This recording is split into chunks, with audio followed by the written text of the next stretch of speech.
बिस्मिल्लाहिर्रहमानिर्रहीम। अस्सलाम वालेकुम। आप देख रहे हैं मेरा यूट्यूब चैनल और मैं हूं इब्रार हुसैन एडवोकेट।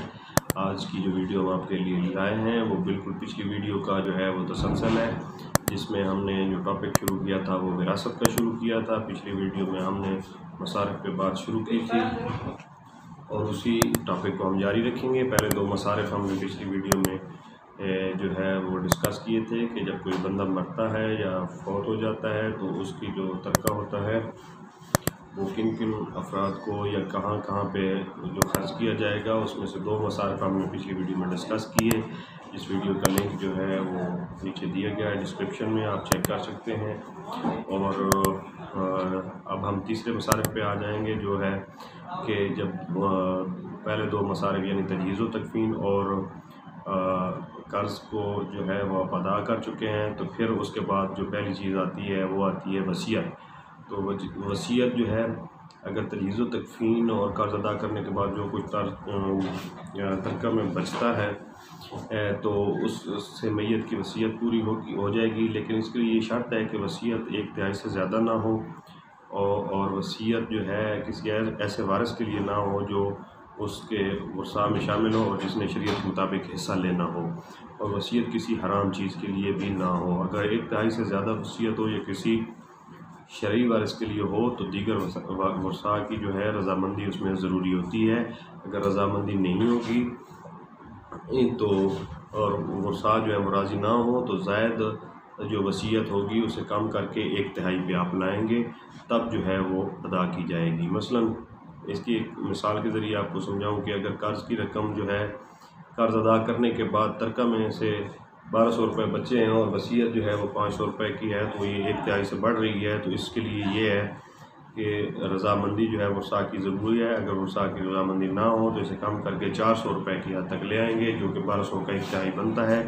और वो वसीयत उसकी हराम काम के लिए ना हो तो वो वसीयत अदा की जाएगी। अच्छा, उस वसीयत के बाद जब आप वसीयत किसी शख्स ने जो की होती है उसके तरके से अदा कर देते हैं, तो चौथे नंबर पे जो आता है वो आता है वर्सा में तकसीम। अब उसके जितने वर्सा हैं वो उस वर्सा के जो इन तीन मसारिफ में से बचेगा, कर्ज़, तजहीज़ व तकफ़ीन और वसीयत में से, तो जो चौथा मुसारिफ आएगा वो होगा वर्सा में तकसीम। अब वर्सा जो हैं वो कौन से होंगे और उनकी क्या किस्में हैं और वो कितना हिस्सा लेंगे, उस पे एक मुकम्मल अलहदा जो है वो तफसीली वीडियो जो है वो बनाई जाएगी। अब उसकी वर्सा के बाद चौथा मुसारिफ था वर्सा के बाद जो कुछ बच जाएगा वो, अगर उसके बाद भी उसके तरका में कुछ बचता है, तजहीज़ व तकफ़ीन, कर्ज़ा, वसीयत और वर्सा में तकसीम करने के बाद भी अगर कोई चीज़ बचती है तो उसके बाद वो जो तरका बचेगा वो बैतुल माल में, हुकूमत का जो बैतुल माल का निज़ाम है उसमें जमा कराया जाएगा, ताकि गरीबों के लिए और जो है वो उसमें से ख़र्च हो सके।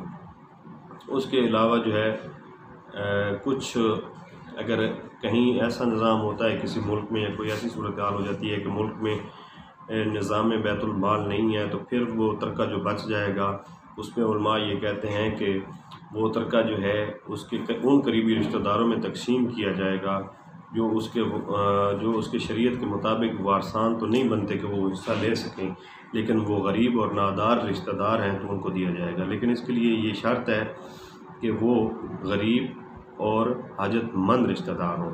अगर ऐसे रिश्तेदार उसके नहीं हैं जो गरीब और हाजतमंद हों तो फिर जो है दूसरे फ़ुकरा और गुरबा में वो तरका तकसीम किया जाएगा। आज की इस वीडियो में हमने ये मुकम्मल तौर पे जान लिया कि जो तरका है किसी मैयत का, उसके मसारिफ जो हैं वो सबसे पहले कर्ज़ा, तजहीज़ व तकफ़ीन, उसके बाद कर्ज़, उसके बाद वसीयत, उसके बाद जो वर्सा हैं उसके जिसको शरीयत में हिस्सा जिनके लिए मुकर्रर किया गया है। फिर उनमें से भी अगर कुछ माल बच जाता है तो फिर जो है वो बैतुल माल में जाएगा, और बैतुल माल का निज़ाम जो है क्योंकि वो मुल्क में होता है गुरबा में तकसीम करने के लिए, तो वो उस तरफ चला जाएगा। अगर मुल्क में या ऐसा निज़ाम नहीं है बैतुल माल का, तो फिर जो गरीब रिश्तेदार हैं जो वारसान तो नहीं बन सकते जिनको हिस्सा दिया जाए, लेकिन रिश्तेदार हैं उसके गरीब हैं, तो वो तरका उनको दिया जाएगा। ये उलमा का ख्याल है। और अगर रिश्तेदार गरीब नहीं हैं तो फिर दीगर जो फ़ुकरा और गुरबा हैं जो हाजतमंद हैं उन लोगों में ये तरका तकसीम किया जाएगा। तो आज की वीडियो में सिर्फ इतना ही था। तो अगली वीडियो जो है वो ज़्यादा अहम है क्योंकि उसमें हम तमाम वर्षा के बारे में जानेंगे कि कौन कौन से वारिस जो हैं वो हिस्सा ले सकते हैं और कौन कौन से नहीं ले सकते, और कौन सा वारिस जो है वो कितना हिस्सा ले सकता है। तो इसके लिए आप हमारी वीडियोस देखते रहें, हमारा चैनल सब्सक्राइब कर लें और मज़ीद वीडियोस इंशाल्लाह इसी सिलसिले में वो जारी रखेंगे।